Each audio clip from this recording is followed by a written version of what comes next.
Hey everybody, Economic Ninja here. It's hard to get my hands up. I feel like a T-Rex. Hope you're doing great. I'm in my truck. I want to talk to you about a warning that I got. And actually, it wasn't exactly a warning. It was information from a mortgage officer, a loan officer that has been specializing in home mortgages for a long, long time. As a matter of fact, it's been pretty much their main career for their most of their life. And so they've seen a lot. And I wanted to bring this warning to you because a lot of people are starting to do this. And the exact same thing happened in 2006, 2007 with a certain population people. And if you don't own a home, I highly suggest you listen to this because this is very valuable information, because my goal for you is that you will own a home. I think it's very important that home ownership be extended across everybody. Why? Because the more you own, the less power governments have over you. Okay. That's a whole nother video. This was the warning. Went to dinner and we were talking, and I asked how the industry's been. How are things going? Have things been picking up? Because I know that it had been slow the last few months because mortgage rates had rose exponentially. And so that completely killed the refi industry. And it's really having a hit on new mortgages for new home sales. Not new home sales, but, home purchasing, okay, as opposed to refinancing. And refinancing, it takes up a majority, makes a majority of loan and title company business. All right, because there's more, for every one house that's sold, let's say there's 2 or 3 refinances out there, because people just want to take advantage either of a good loan payment, lower their monthly payment, or they want to raise money. You pull the equity out of their home, and that's what we're about to talk about, to do other things with, to invest. All right, so I was asking, how's business been? And business is picking up. And I go, wow, I'm shocked. I'm like, so we could have left it at that. And I'm sure a lot of people would leave that at that. But the ninja, I've got to poke and prod and get more information out. And I said, well, okay, so what are you seeing, more refinances or home purchasing? Oh, home refinance. I'm like, okay, what's going on here? Why are people refinancing at higher rates? Are they refinancing? And I was told, yes, they're refinancing at higher rates. And I go, are these cash out refis?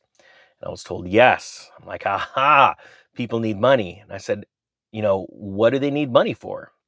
And obviously they can't ask, but throughout conversation, it's good to find out, so what's this for? Things like that, or usually I'm told by loan officers, they're told why they're pulling the money out. And this is what is very interesting and very scary at the exact same time. I was told that a majority of the people that are pulling out money, they're pulling out equity in their home right now, are, so number one is there's two ways. There's is like almost a 50-50 debt consolidation, where they're saying, hey, I've got all of these bills, car payments, credit card bills, things like that. I need to consolidate them because things are getting rough and I need more money monthly to pay for the higher cost of food and electricity and things like that. It's just becoming too much.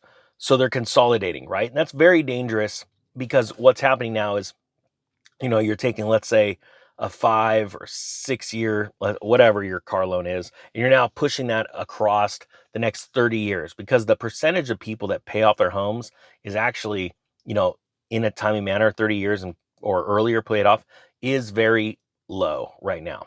And the odds are stacked against you. All right. So you're now paying that out over a long period of time, and it it causes the borrower to have less discipline, right? Now, that's one thing they're doing. So they're consolidating debt because things are getting too expensive, and now they're pushing all those payments that they had today, instead of being, 1 year, 3 year, 5 year loans. They're now 30-year loans, because the whole thing resets the second they get that uh, new mortgage. It's now a new mortgage at 30 years. The second reason, and this is the scary one, because, and I'll give you an example. If you said, hey, I've got $50 or $100,000 in debt, and a lot of people do have that much in debt, it's pretty crazy. There's quite a lot of people out there that have $20,000 plus in just credit card debt, right? So if you put that in your mortgage, and yes, you could write off the interest when you couldn't before and all that stuff.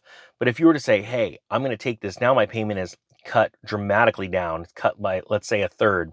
I'm going to keep paying what I was paying today on that bulk money that I borrowed, that 100 grand, and just get that chunked off my mortgage, all right, that's good. But the fact of the matter is, most people are not that disciplined. All right.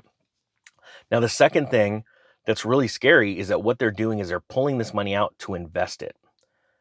And I said, where are they investing it? Do they ever say? And they said, stock market and in the real estate market. Now, I could see the real estate market because has not obviously dumped. I know it's dumping right now. And I've done lots of videos on it. And why I know as a prior real estate investor, um, real estate agent, knowing that the market's tanking now, right? And you're going to see it really start tanking in 2023, but it's happening right now, right? And it's all over the news. But the stock market, what's scary, and this happened in 2007 when the stock market started to trend down. 2008 was really starting to trend down before Lehman Brothers had collapsed, which led to that.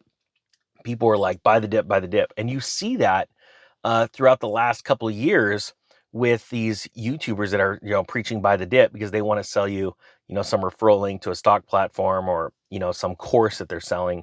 When in all reality, they've never lived through a solid recession, right? Let alone what we're seeing right now, which is leading to an epic collapse in all economies throughout the world. Like this is the big one, right? And that is very, very scary because that is all you have. And now I get it that tomorrow it can be gone because your house could be, go from 500 grand to $1,000,000 and then go back down to 500 grand in the next crash. I get that. And people say, yeah, then that money's gone. I have no access. But what happens is if you borrow that and then you go and speculate in the markets and you lose, you have now lost. There's no coming back from that except for grinding, working extra hard because you still owe that mortgage. So now you still owe all that money. And I really want to caution people against speculating in markets, thinking that you're trying to, oh, hey, the Dow Jones is down like 20% right now. If I borrow against my home, put it in the stock market, I'm gonna, I could flip it and get 20% on it. And that's scary, scary stuff.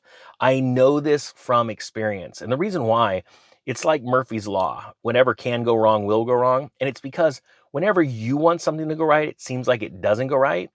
It's because of these cycles that you've got to start to really maintain focus on the cycles and knowing that if you don't have a backup plan and you need that money to go and pay the debt that you made, for it, and it's not there, you could really get yourself in a world of hurt when it comes to uh, your monthly budget or your wealth. All right, so I don't give out financial advice, but that's some solid financial advice right there. Is do not borrow against assets, your main asset.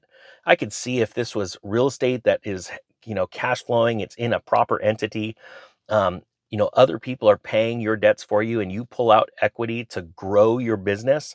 I can see that. That's a solid strategy, business strategy. But we're talking about people that do not have rentals. This is their only asset right now, and they are pulling money out of it to speculate. And what's even crazier is that they are willing to refinance their house at 3-4%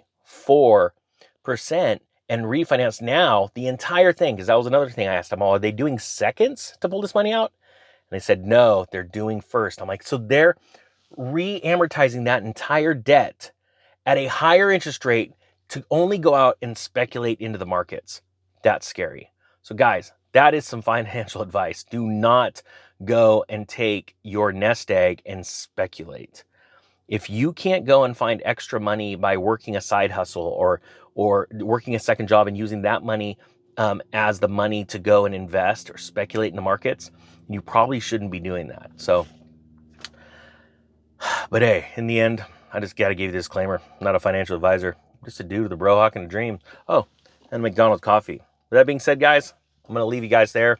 Hope you guys have a great day. The Economic Ninja, T-Rex, is out.